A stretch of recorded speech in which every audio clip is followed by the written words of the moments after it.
नमस्कार। आज हम भारत के कस्टम्स लॉ यानी सीमा शुल्क कानून की दुनिया में थोड़ा गहराई से उतरेंगे। ये वो कानूनी ढांचा है जो तय करता है कि हमारे देश में आने वाले और यहाँ से जाने वाले सामान पर टैक्स कैसे लगेगा।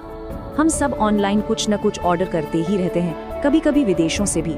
पर क्या कभी ये सोचा है कि वो पैकेज हमारे दरवाजे तक पहुँचने से पहले असल में किस सफर से गुजरता है? ये सिर्फ एक जगह से दूसरी जगह पहुँचना भर नहीं है।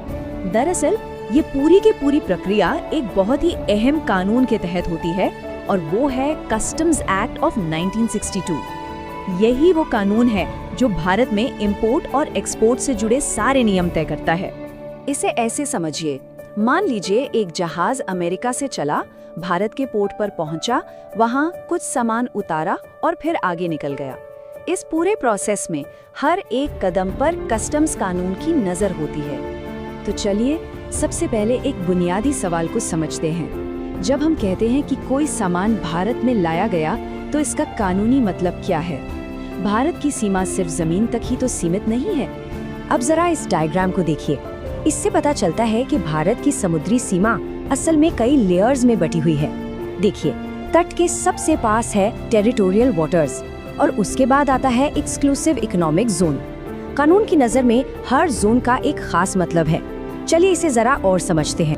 ये नंबर बहुत जरूरी है। तट से 12 नॉटिकल मील तक का जो इलाका है, उसे भारत का एक अभिन्न अंग ही माना जाता है। इस एरिया को कहते हैं टेरिटोरियल वाटर्स या प्रादेशिक जल क्षेत्र।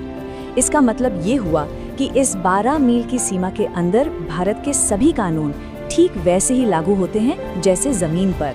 यहाँ भारत की पूरी संप्रभुता है। इसके आगे आता है एक्सक्लूसिव इकोनॉमिक जोन यानी EEZ, जो तट से 200 नॉटिकल मील तक फैला है। यहाँ पर भारत को पूरी संप्रभुता तो नहीं है, लेकिन हाँ, तेल, गैस और मछली जैसे सभी कुदरती संसाधनों को खोजने, इस्तेमाल करने और उन्हें सहेजने का विशेष अधिकार जरूर है। और अब आती है कस्टम्स कानून के लिए सबसे जरूरी बात, इंडियन कस्टम्स वाटर्स यानी भारतीय सीमा शुल्क जल क्षेत्र इस पूरे EEZ की सीमा तक, मतलब पूरे 200 नॉटिकल मील तक फैला हुआ है। इसका सीधा सा मतलब ये है कि कस्टम्स के अधिकारी इस पूरे विशाल समुद्री इलाके में एक्शन ले सकते हैं। ठीक है, तो अब जब हम देश की कानूनी सीमाओं को समझ गए हैं, तो चलिए उस पैकेज की यात्रा पर वापस चलते हैं और देखते हैं कि जब वो भारत पहुंचता है तो असल में होता क्या है। तो पैकेज की ये यात्रा दिखती कैसे है? देखिए, जैसे ही सामान हमारे कस्टम्स बॉर्डर्स में दाखिल होता है, प्रक्रिया शुरू हो जाती है। उसे किसी भी पोर्ट पर नहीं उतारा जा सकता, बल्कि एक ऑथराइज्ड कस्टम्स पोर्ट पर ही लाना होता है। वहाँ इंपोर्टर को बिल ऑफ एंट्री नाम का एक बहुत जरूरी दस्तावेज फाइल करना होता है। फिर अधिकारी उस सामान की जांच करते हैं, उसकी कीमत का आकलन करते हैं और आखिर में जब सारा टैक्स चुका दिया जाता है, तब जाकर उसे देश के अंदर लाने की इजाजत मिलती है। अब सवाल ये है कि कानून की नज़र में इंपोर्टर है कौन?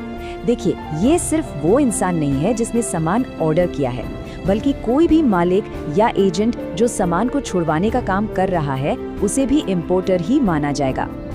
और हाँ, ये समझना भी जरूरी है कि इंपोर्ट और एक्सपोर्ट के लिए दस्तावेज भी अलग अलग होते हैं। इंपोर्ट के लिए बिल ऑफ एंट्री और अराइवल मैनिफेस्ट सबसे खास है, वहीं एक्सपोर्ट के लिए शिपिंग बिल या बिल ऑफ एक्सपोर्ट की जरूरत पड़ती है। ये कस्टम्स लॉ का एक बहुत ही फंडामेंटल सिद्धांत है। टैक्स किसी व्यक्ति पर नहीं, बल्कि सीधे सीधे उस सामान पर लगता है। इससे कोई फर्क नहीं पड़ता कि सामान कौन ला रहा है।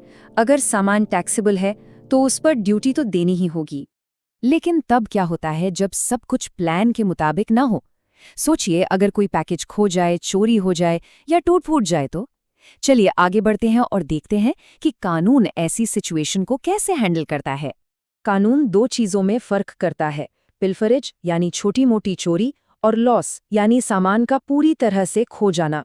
अगर सामान पोर्ट पर उतारने के बाद लेकिन क्लियरेंस मिलने से पहले चोरी हो जाता है, तो इंपोर्टर को उस पर ड्यूटी नहीं देनी पड़ती। और अगर सामान पूरी तरह से नष्ट हो जाए तो चुकाई गई ड्यूटी वापस मिल जाती है। ऐसा इसलिए ताकि इंपोर्टर को उन चीजों की सजा न मिले जो उसके कंट्रोल से बाहर थी। ठीक इसी तरह डैमेज और डिटीरियोरेशन में भी फर्क है। डैमेज का मतलब है फिजिकल टूट फूट, जबकि डिटीरियोरेशन का मतलब है कुदरती वजहों से क्वालिटी में कमी आना, जैसे मान लीजिए फल सड़ गए। दोनों ही मामलों में इंपोर्टर को सामान की घटी हुई कीमत के आधार पर कम ड्यूटी देने की छूट मिल सकती है, जो कि निष्पक्ष व्यापार को बढ़ावा देता है। और अब कुछ बड़े मजेदार समुद्री कानूनी शब्द। सोचिए, एक जहाज तूफान में फंस गया और उसे हल्का करने के लिए कुछ बक्से समुद्र में फेंक दिए। इसे कहते हैं जेस्सम। अब अगर यही बक्से तैरते हुए भारत के तट पर आ जाएं, तो उन्हें इंपोर्टेड माना जाएगा और उन पर कस्टम ड्यूटी लगेगी। यही बात डेरेलिक्ट, रेक और फ्लोटसम जैसे शब्दों पर भी लागू होती है। तो सवाल ये उठता है कि ये सब इतना मायने क्यों रखता है? ये जो इतना कॉम्प्लेक्स सिस्टम है, ये सिर्फ टैक्स वसूलने के लिए नहीं है, इसके मकसद कहीं ज़्यादा बड़े हैं। तो कानूनी तौर पर टैक्स लगाने का वो मोमेंट कब आता है? ये तब आता है जब सामान भारत के टेरिटोरियल वाटर्स को पार कर लेता है और साथ ही उसे देश में इस्तेमाल के लिए क्लियर करवाने के लिए बिल ऑफ एंट्री फाइल कर दी जाती है। यही वो सटीक पल है जब टैक्स की देनदारी बनती है। हर एक इंपोर्टेड आइटम का सही वर्गीकरण करना, यानी उसे सही कैटेगरी में रखना, बेहद ज़रूरी है। इससे सिर्फ सही टैक्स रेट ही तय नहीं होता, बल्कि ये भी पता चलता है कि उस सामान पर कोई छूट मिलेगी या नहीं, उस पर कोई पाबंदी तो नहीं है, या कहीं उस पर एंटी डंपिंग जैसे एक्स्ट्रा चार्ज तो नहीं लगाने हैं। ये चार्ज तब लगते हैं जब कोई देश अपने बाजार भाव से भी कम कीमत पर सामान बेचकर हमारे घरेलू उद्योगों को नुकसान पहुंचाने की कोशिश करता है। तो आखिर में इस पूरे कस्टम्स एक्ट का मकसद क्या है? बहुत सिंपल, उन चीज़ों पर टैक्स लगाना जो अब भारतीय बाजार का हिस्सा बनने जा रही हैं। इससे ये पक्का होता है कि विदेशी सामान और घरेलू सामान को बाजार में बराबरी का मौका मिले और साथ ही साथ सरकार को रेवेन्यू भी हासिल हो। और ये हमें एक बहुत ही अहम सवाल पर लाकर खड़ा करता है। आज की दुनिया में जहां हम एक क्लिक पर दुनिया भर से कुछ भी मंगवा सकते हैं, ये सदियों पुराना कानूनी ढांचा खुद को कैसे बदलेगा? ये एक ऐसी चुनौती है जिसका सामना दुनिया भर के पॉलिसी मेकर्स कर रहे हैं। इस पर सोचने के लिए एक दिलचस्प सवाल है। हमारे साथ जुड़ने के लिए धन्यवाद।